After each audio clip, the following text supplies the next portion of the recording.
চল দেখি তো, দেখি তো এটা কি। আরে দেখ তো, দেখ এটা কি। আরে এটা তো বাড়ি না, এটা তো গণভবন। হায় হায়, এটা তো 100 বছর আগে পরিত্যক্ত। বন্ধু আমার ভূত ডাকার অভিজ্ঞতা আছে, চল আমরা ভূত ডাকি। আরে বাবা কস কি? আরে সমস্যা নাই, আয় সমস্যা ভয়, আরে ভয়। বন্ধু আমার কাছে তো মোমবাতি আছে কিন্তু তো লাইটার নাই। আরে ম্যাচ আছে মামা, ম্যাচ আছে আমার কাছে, তুই খালি মোমবাতিটা বাইর কর মামা। মামা আমার ভয় করে মামা। আরে সমস্যা নাই, দে দে তাড়াতাড়ি কর, তাড়াতাড়ি কর।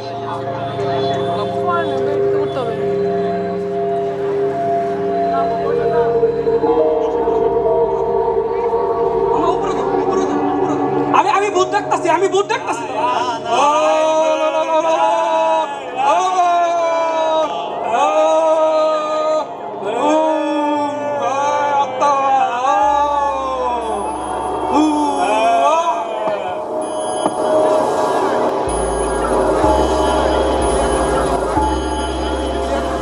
সাল ২১,০২৪। কয়েকজন বন্ধু এক্সপ্লোর করার উদ্দেশ্যে একটি পরিত্যক্ত বিল্ডিংয়ে গিয়েছিল। তারা দেখতে পায় একটি নাম ফলক, যা হাত দিয়ে মুছতে তারা বুঝতে পারে তা হলো গণভবন, যা গত ১০০ বছর আগে পরিত্যক্ত হয়ে গিয়েছিল ২০২৪-এর জুলাই বিপ্লবের পর। সেই গ্রুপের একজন দুষ্ট ছেলে বসে পড়ে এবং সে বলে যে সে প্রেতাত্মাদের ডাক দেবে। অন্য বন্ধুরাও এতে সায় দেয়। এমন মুহূর্তে তারা মোমবাতি জ্বালিয়ে আত্মা ডাক দেয় এবং আত্মাগুলো আসে এবং সবাই অজ্ঞান হয়ে যায়। ২১২৪ সালে এসেও জুলাই বিপ্লবে পালিয়ে যাওয়া কিছু পতিত আত্মা আজও এই ভবনে ঘুরপাক খাচ্ছে।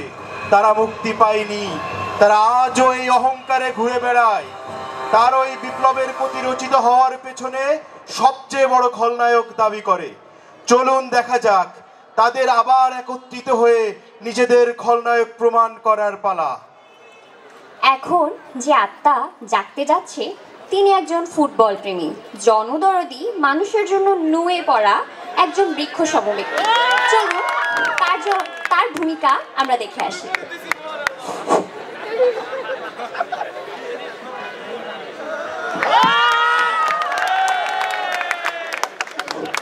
শুরু করিতেছি মহান আল্লাহর নামে, যিনি পরম করুণাময় এবং অত্যন্ত দয়ালু। খাদির মামু, যার লাগে আমি জীবন দিছিলাম, আমি যখন নির্বাচনে দাঁড়াইছিলাম আইয়া কইলাম, ও বেটা মামু আও আমার লাগে এবলা কিছু করো। বেটায় আমার বিরুদ্ধে গিয়া আরো মানুষকে বুঝায়, ওই দেখো ব্যারিস্টার আইছে, এ কিতাব বক্কর চক্কর শুরু করছে। আমার নামে উল্টা আরো তাবিজ কিবা শুরু করে দিছিল। যাই হোক, আমার গলাবাজির কাছে পারে নাই, আমি পাশ করে দিছিলাম। আমার এখনো মনে পড়ে বিপ্লবের পূর্বের কথা। আর সেই দিনগুলা কত রঙিন আসলো, কত সুন্দর ভাবে মানুষরে দান্দাবাজি কইরা, গলাবাজি কইরা, মানুষরে ইমপ্রেস কইরা আমি এই দিন কাটাইছিলাম। আর এখন ওই সময়টাতে আমি এমপি আসলাম, বাংলাদেশের যত এমপি আসলো সবাই ব্যস্ত আসলো জনগণের টাকা মাইরে নিজের পকেটে ঢুকাইবার লাগিয়া। আর এর মূল হোতা আমাদের সবচেয়ে বড় দুর্নীতিবাজ আসলো আমাদের আফা। আমরা নিজ চোখে দেখছি, অথচ সবসময় আফারে কি করছি, চোখ বুঞ্জা আফার দুর্নীতিরে ডাইকে রাখছি। তারপরও আপনারা কইবেন না যে আন্দোলনের খলনায়ক আমি।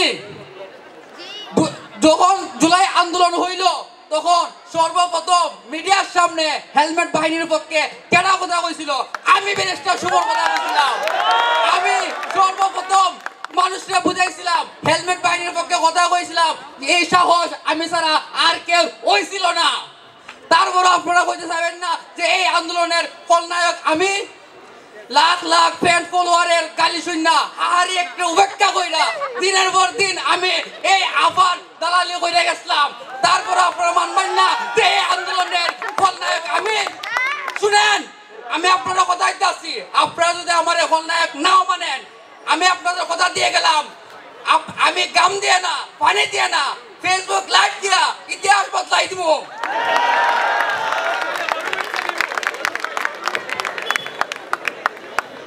এখন যার আত্মা আত্মবয়ান করবেন তার কোনো পরিচয়ের প্রয়োজন নেই। মঞ্চে আসছেন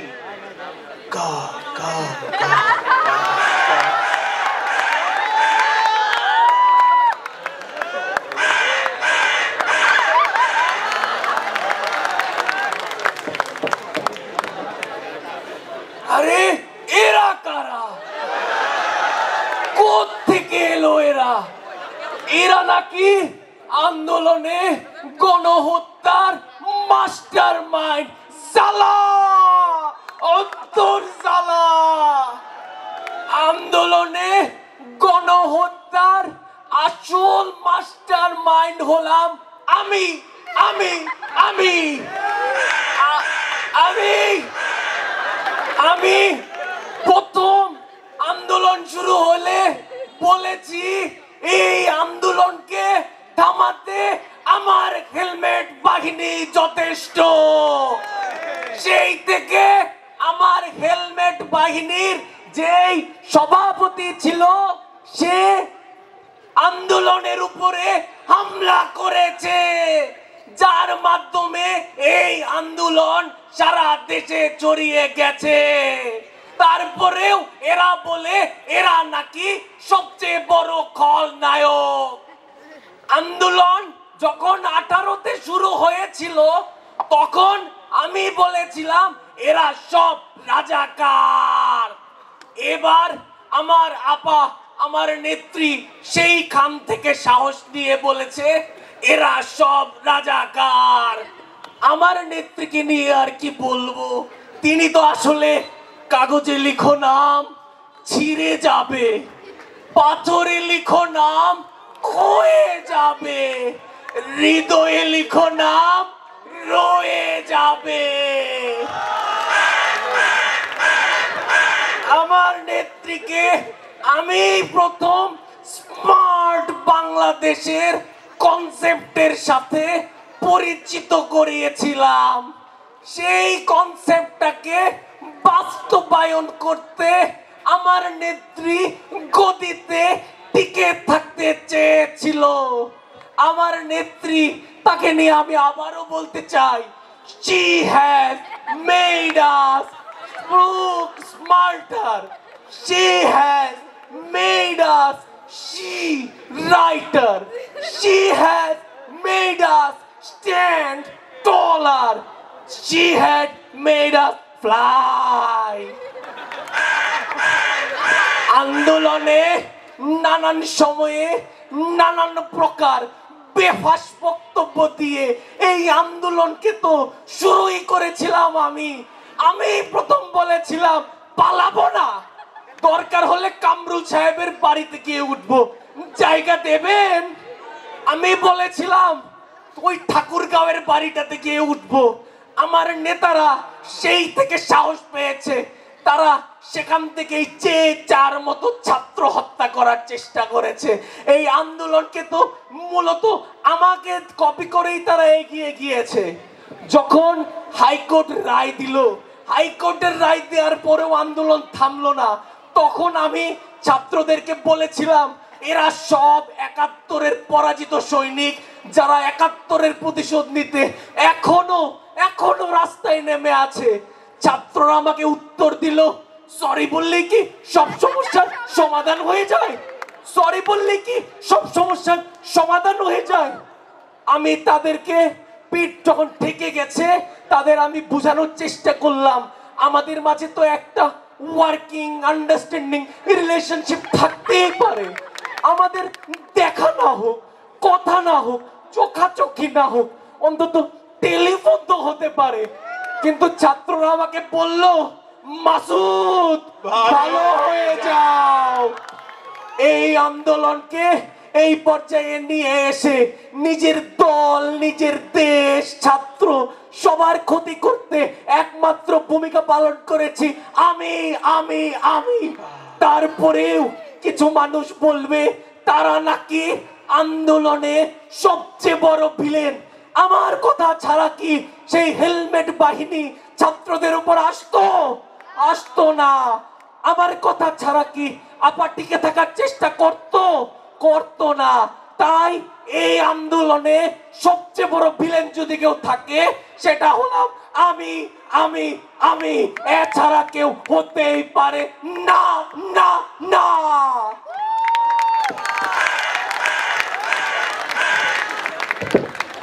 এখন যার আত্মা উদয় হতে যাচ্ছে তিনি উত্তরাধিকার সূত্রে পাওয়া দেশ করে গিয়েছেন শেষ, রেখে যাননি এর কোনো রেশ।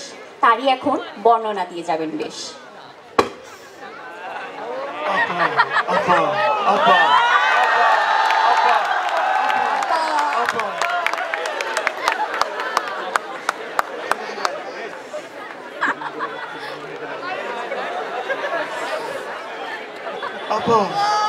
বাংলায় আমার থেকে বেশি এই জনগণকে আর কে বুঝবে? তারা কি কখনো কুমড়ো দিয়ে বেগুনি আর কাঁঠাল দিয়ে বার্গার বানিয়ে খেয়েছে? কখনো কি পারবে আমার মতো এই দেশের জনগণকে বুঝতে?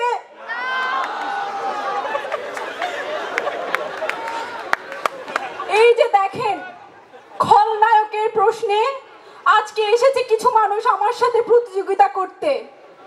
এদেরকে কি করা উচিত? এদেরকে পদ্মা সেতু থেকে টুপ করে ফেলে দেওয়া উচিত। না না না, ফেলা যাবে না, দুইবার চুনে দিয়ে উঠিয়ে নিয়ে আসতে হবে, যেন মরে না যায়, ব্রেনটা শুধু পরিষ্কার হয়। আপনাদেরকে আমি বলতে চাই, আপনারা আমাকে রাগাবেন না, আমি কিন্তু গ্যাস, পানি, বিদ্যুৎ সব বন্ধ করে দিব।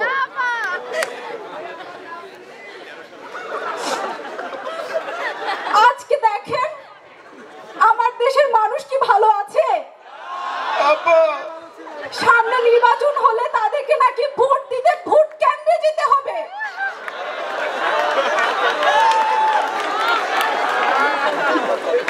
আমার নিয়ম ছিল সহজ, 10টা গুন্ডা, 20টা গুন্ডা, নির্বাচন ঠান্ডা। 14টাও করেছি, 18টাও করেছি, 24ও করেছি, খালি টিকতে পারলাম না।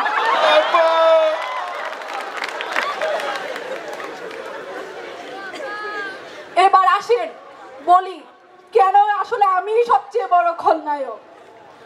আপনারা দেখবেন ছাত্রদেরকে প্রত্যেকবার একত্রিত করেছে আমার এক একটা বিতর্কিত মন্তব্য।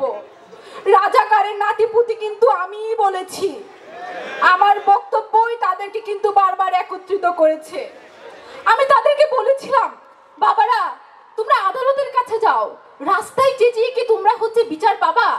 কিন্তু আমার গত 16 বছরের শাসন তাদেরকে বুঝিয়ে দিয়েছে বিচার দেওয়ার ক্ষমতা শুধু আপার কাছেই আছে।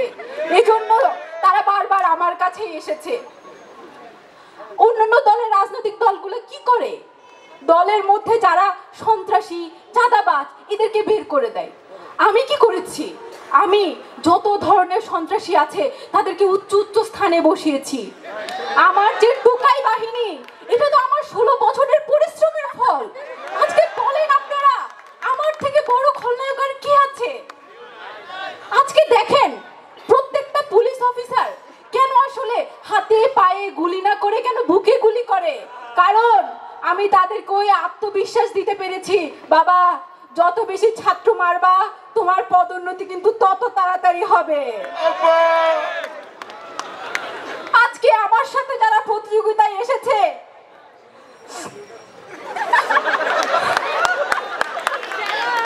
তারা জানেই না খলনায়ক হওয়ার প্রথম শর্ত হচ্ছে স্বজন হারানোর বেদনা বুঝতে পারা। আমি তো সবাইকে হারিয়েছি, আমি জানি স্বজন হারানোর বেদনা কি বলে।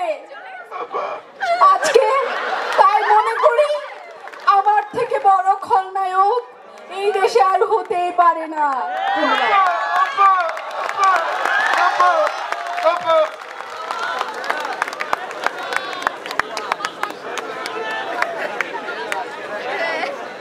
চর্যাপদের কবিদের দ্রোহ থেকে কৈবর্তের বিদ্রোহ, ফকির বিদ্রোহ থেকে ফরায়েজি আন্দোলন, বাঁশের কেল্লাতে রুখে দাঁড়ানো বীর তিতুমির, চট্টগ্রামের সেনাপতি সূর্য সেন, প্রীতিলতা, সকলের সাহসী একত্রিত উচ্চ বর্ণের তুলনা করে যাওয়া, অবশেষে বোরকা পরে পালিয়ে যাওয়া এক আদু ভাই, তিনি তার খলনায়কত্ব জাহির করতে এখন আসছেন স্টেজে।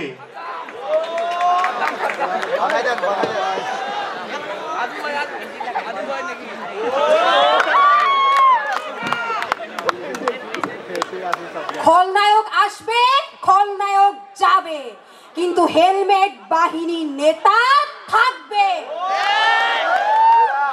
হেলমেট বাহিনীর জন্ম এই রাজপথে, রাজপথের রাজা এই হেলমেট বাহিনী।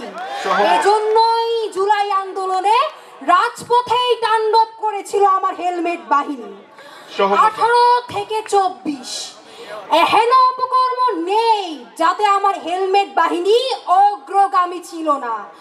আপার গদি টিকিয়ে রাখার জন্য সব ধরনের অপকর্ম করেছে আমার হেলমেট বাহিনী আমার নেতৃত্বে।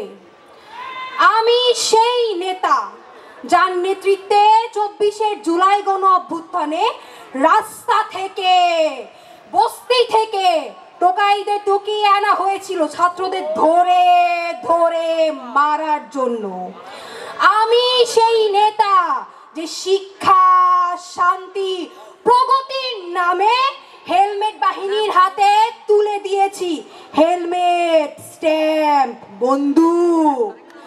আমি অনেক অধ্যবসায়ী ছিলাম, অনেকে এই জন্য টিটকিরি করে বলতো আদু ভাই।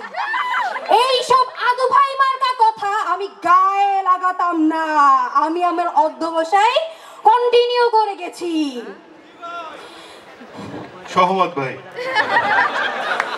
এরপর আসলো আন্দোলন। আন্দোলনে টোকাইদের প্যাকেটে প্যাকেটে বিরিয়ানি কে সাপ্লাই দিয়েছে? আমি সাপ্লাই দিয়েছি। আমার পকেটের টাকা খরচ করে এতগুলা টোকাইয়ের পেট পুজো করিয়েছি। এখনো বিশ্ববিদ্যালয়ের খাবারের দোকানগুলোতে আমার নামে লাখ লাখ টাকার দেনা পড়ে আছে। এই যে আপা, কাকা এসে এত কথা বলে গেল, ওনারা কি করেছে? ওনারা তো বসে শুধু কমান্ড দিয়ে গিয়েছে।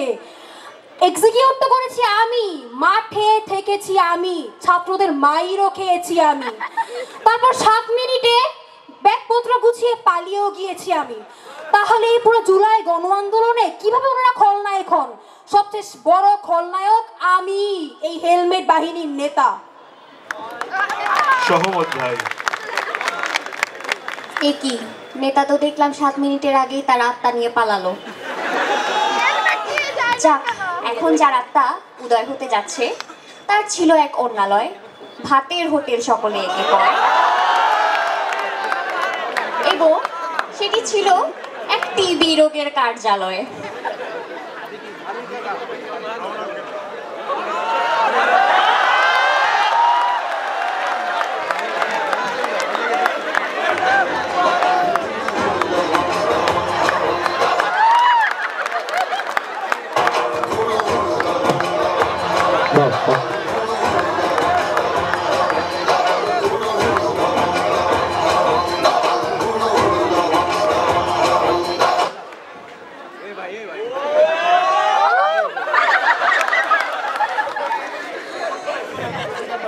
আমি আর খলনায়কত্বের কথা কি বা বলবো? আমি তো আপনাদের নায়ক। আমি এই মাঠে শেষ পর্যন্ত ছিলাম, আর সবাই আমাকে রেখে ছেড়ে চলে গেছে। স্যার স্যার স্যার কানবেন না স্যার, স্যার ভাত খান স্যার, স্যার একটু ভাত খান sir, sir please sir, sir please sir. আমি এখন ভাত খাবো আমার নিজের হোটেলের, দেখি কেমন লাগে।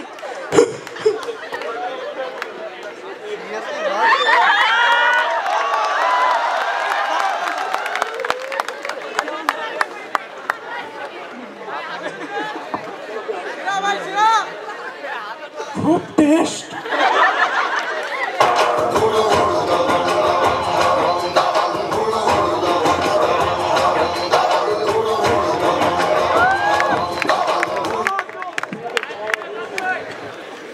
এখন মঞ্চে আসবে তরুণ প্রজন্মের আইকন, অন্যতম আইডল, রাজনীতিবিদ এবং একই সাথে মহাকাশ বিজ্ঞানী, মহাকাশ এবং ইন্টারনেটে আলোড়ন সৃষ্টিকারী। চোখের পলক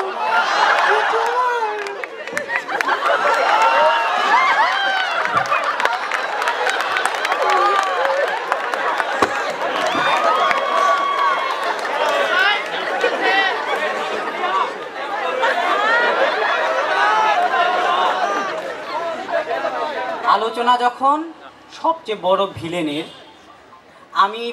আমি মনে করি আমার দেশের আপামর জনগণ আপনারাই বিচার করবেন সবচেয়ে বড় ভিলেন কে। আমি শুধু বলতে চাই ভাইয়েরা, আমি মিথ্যা বলি না। ইন্টারনেট কিন্তু আমি বন্ধ করিনি, ইন্টারনেট নিজে থেকেই বন্ধ হয়ে গিয়েছে। এই যে আমার দলের কাকা কিছুক্ষণ আগে বলে গেলেন ডিজিটাল বাংলাদেশ নাকি তার কনসেপ্ট, এটি কাকা একটি মিথ্যা কথা বললেন। ডিজিটাল বাংলাদেশের আইডিয়া আপাকে আমি দিয়েছি, আমি আপাকে বুঝিয়েছি আপা ডিজিটাল মানে সকল সমস্যার সমাধান। শুধু তাই নয়, আমি আপাকে বলেছি ডিজিটাল বাংলাদেশে গ্রামে গ্রামে আমি কোটিপতি বানাবো, কিন্তু আমি কোটিপতি বানিয়েছি আমার বউ এবং আমার শালাকে।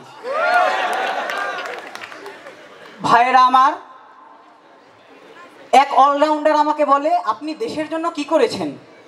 সে অলরাউন্ডার কি ভুলে গিয়েছে তাকে 75x অ্যাপের মাধ্যমে আমি মিলিয়নিয়ার বানিয়েছি? শুধু তাই নয়, আমি দোলন বিলে আইটি ফার্ম বানিয়েছি, এমন আইটি ফার্ম বানিয়েছি যে আইটি ফার্ম সিলিকন ভ্যালিকে টেক্কা দিতে দিতে একটুর জন্য বন্ধ হয়ে গিয়েছে। ভাইয়েরা, আমি আপনাদের আবারও মনে করিয়ে দিতে চাই, আমি কিন্তু মিথ্যা কথা বলি না। ইন্টারনেট কিন্তু আমি বন্ধ করিনি, বৃষ্টির পানি স্যাটেলাইটে পড়ে ইন্টারনেট বন্ধ হয়ে গিয়েছে, আমার কোনো দোষ নেই। স্যাটেলাইটের কথায় মনে পড়ল, এই যে দেশবন্ধু স্যাটেলাইট উৎক্ষেপণ করে দেশের রিজার্ভ ফাঁকা করা, এই কাজ কে করেছে? আমি। নিজের বউয়ের টিউশনের টাকায় ঢাকায় 17টা ফ্ল্যাট, আমেরিকায় 5টা ফ্ল্যাট, কানাডায় 7টা ফ্ল্যাট কে কিনেছে? আমি। শুধু তাই নয়, ডিপ লার্নিং এর মাধ্যমে মহাকাশ আবিষ্কারের তত্ত্ব কে দিয়েছে? আমি, শুধুই আমি। এদেশের মানুষকে চাঁদে এবং মঙ্গলে অফিস খোলার স্বপ্ন কে দেখিয়েছে? আমি। কিন্তু তারা বলে তারা নাকি বড় ভিলেন। আমি আপনাদেরকে আবারও মনে করিয়ে দিতে চাই ভাইয়েরা আমার, ইন্টারনেট কিন্তু আমি বন্ধ করি নাই। আন্দোলনকারীরা দে ওয়্যার ড্রাঙ্কড, তারা মাতাল অবস্থায় ডাটা সেন্টারে আগুন দিয়েছে, আগুনে পুড়ে ইন্টারনেট বন্ধ হয়ে গিয়েছে, আমার কোনো দোষ নেই। ভাইয়েরা আমার, ইন্টারনেটের কথায় মনে পড়ে গেল, আমি এদেশের কনিষ্ঠতম মন্ত্রী হিসেবে ইন্টারনেট ছাড়া কিভাবে ইন্টারনেট চালানো যায় সেই পথ মানুষকে বাতলে দিয়েছি। সারা দেশে কেউ যখন ইন্টারনেট চালাতে পারেনি, ফেসবুকে ঢুকতে পারেনি, আমি আমার নিজের পার্সোনাল ফেসবুক আইডি থেকে জনসচেতনতামূলক পোস্ট দিয়েছি। শুধু তাই নয়, আন্দোলনরত শিক্ষার্থীরা তারা যেন পথভ্রষ্ট না হয়, এই জন্য আমি তাদেরকে ভিপিএন ব্যবহারে নিষেধ করেছি। আপনারাই বলুন, আন্দোলনের সময় শিক্ষার্থীরা যদি ভিপিএন ব্যবহার করত, তারা কি শাহবাগ বা শহীদ মিনারে যেতে পারতো? পারতো না, তারা চলে যেত ব্যাংকক কিংবা লাস ভেগাসে। এমনকি এই আন্দোলন পরবর্তী সময়ে জেলখানার মধ্যেও সবচেয়ে বেশি বৈষম্যের শিকার আমি হয়েছি। আপনারা স্বাধীন মানুষ, আপনারা স্বাধীন দেশের জনগণ, আপনারা আমার জন্য দোয়া করবেন। আল্লাহ হাফেজ।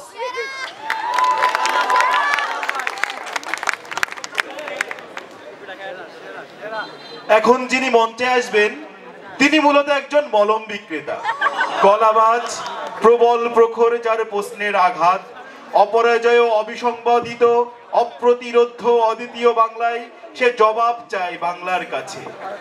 বাংলাদেশের অস্তিত্ব বিলীনের চিন্তায় যে দাদার টেনশনে ঘুমই ছিল না, সে এখন তার খলনায়কত্ব প্রমাণ করতে আসবে।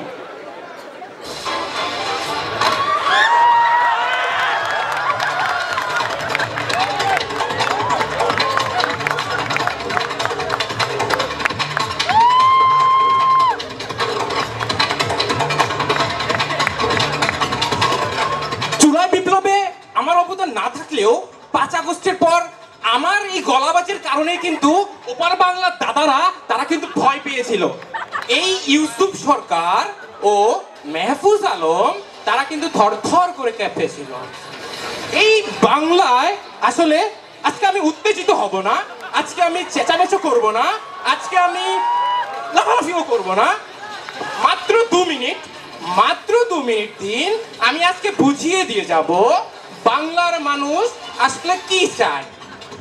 এই যে বাংলার মানুষ আসলে, আপনারা যারা সামনের সারিতে বসে আছেন, আপনারা যারা এই মাইকের আওয়াজ শুনছেন, লাগলো ভিডিও করুন, ভিডিও করে ফেসবুক, টুইটার, ইউটিউব, হোয়াটসঅ্যাপে শেয়ার করুন, শেয়ার করে আপনার মাসিমা, কাকিমা, দাদাদেরকে পাঠিয়ে দিন। এই দাদারা আসলে চাচ্ছেটা কি? এই দাদারা আসলে কিছুই চায় না। এই দাদারা চায় কলকাতা দখল করতে। কলকাতা দখল করবেন দাদারা? উত্তর এখনই দিচ্ছি, এক্ষুনি দিচ্ছি। কোথাও যাবেন না, কোথাও যাবেন না, মাত্র 2 মিনিট দেখুন। এই দাদারা, আমি কিন্তু বলেছিলাম আপনাদের আপাকে আমি পাঠাবো না, আমি পাঠাইনি। আপনাদের এই অশিক্ষা আপনারা কোথায় রাখবেন? বুক পকেটে, প্যান্ট পকেটে, নাকি কোথায় রাখবেন? এই শিক্ষা দিয়ে আপনারা ভেবেছিলেন আপনারা সোনার বাংলা করবেন। সোনার বাংলা দারুণ হলো, দারুণ হলো, দারুণ হলো। নো স্যার, নো নো, আপনাদের কিচ্ছুই হয়নি। এই দাদা বাবুরা ভেবেছিল কলকাতা দখল করবে, কই করলো? বরং তাদের এই ইউসুফ সরকারকে চরম মূল্য দিতে হয়েছিল। ডিম লাগবে? মাত্র 2 মিনিট, দিয়ে দিচ্ছি। সিজি লাগবে? 1 মিনিট, দিয়ে দিচ্ছি। দাদারা প্রশ্ন করবেন না, এই আপনারা কোথাও যাবেন না। এই লাগলে ভিডিওগুলো আপনারা শেয়ার করুন। এবং এতক্ষণ ধরে যে কাকা হেলমেট বাহিনী তারা যে বলছিল এইটা কিভাবে হলো, তারা তো কিছুই পারে নাই। তারা শুধুমাত্র এই লাফালাফিতে, আজকে আমি আর কথা বলবো না, শুধুমাত্র মনে রাখবেন ওপার বাংলা দাদারা কিন্তু বসে রয়েছে, তাই আমি সবচেয়ে বড় খলনায়ক।